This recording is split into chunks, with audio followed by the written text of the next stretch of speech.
हम ये चर्चा की शुरुआत वैसे तो गौरव जी डॉक्टर्स से करना चाहते थे, डॉक्टर मलिक से, लेकिन क्योंकि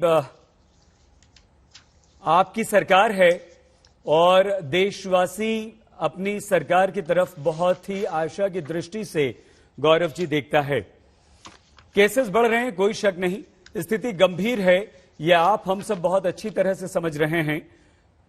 गौरव जी, इस वक्त बीजेपी की तरफ से एक राष्ट्रीय प्रवक्ता होने के नाते आप क्या कहेंगे, किस तरह की स्थिति है और हमें कितना सावधान रहना है और सरकार क्या कर रही है? गौरव जी।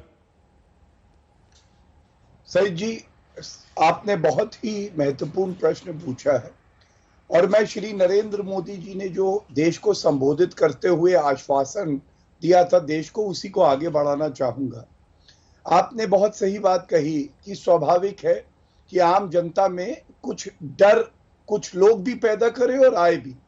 हमें ये देखना है कि ये डर ना आए और जैसा प्रधानमंत्री जी ने कहा, दवाई भी और कड़ाई भी, उसी क्रम में आगे बढ़ते हुए मैं एक बात जरूर आपके चैनल पे बिल्कुल स्पष्ट कहना चाहूंगा। स्वास्थ्य मंत्री हर्षवर्धन जी ने भी कहा है, कुछ प्रदेश ऐसे हैं जहां पे ये बात उठाई जा रही है और किसी भी वजह से उठाई जा रही हो, मैं आपके चैनल पे आज राजनीतिक चर्चा नहीं करना चाहता हूं कि वैक्सीन की कमी होगी। तो सैयद जी, मैं एक बात बता दूं, ये पूरा देश एकजुट होके कोविड के खिलाफ लड़ रहा है जी। और हमारी प्राथमिकता है कि किसी भी प्रदेश में कमी ना हो और ना ये कमी होगी।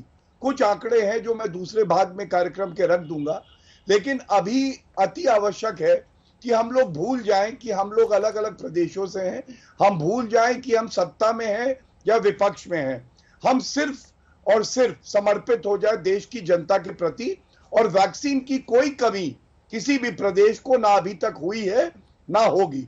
दूसरी बात, एक अहम बात प्रधानमंत्री जी ने अपने संबोधन में उठाई कि जिस तरह से वो देश की चिंता कर रहे हैं, बहुत अच्छा होगा अगर जो राज्यपाल हैं प्रदेश के, मुख्यमंत्रियों के साथ सभी क्षेत्रीय दलों की भी बैठक करें और जागरूकता फैलाएं और उसके बाद आश्वासन दे जनता को कि आपको टीका जरूर पहुंचेगा।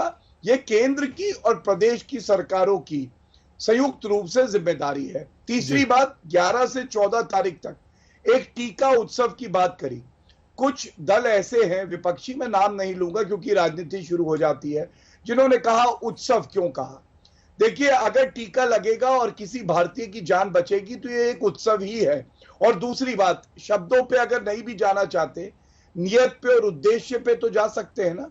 उद्देश्य ये है कि हम अपने घर के बड़ों को पकड़ें, अपने दोस्तों को, परिजनों को उत्साहित करें कि टीका तो आपको हमारे लिए लगाना है। और यही बड़ा उद्देश्य और संदेश प्रधानमंत्री जी ने दिया और इसमें कोई नकारात्मक बात भी नहीं है।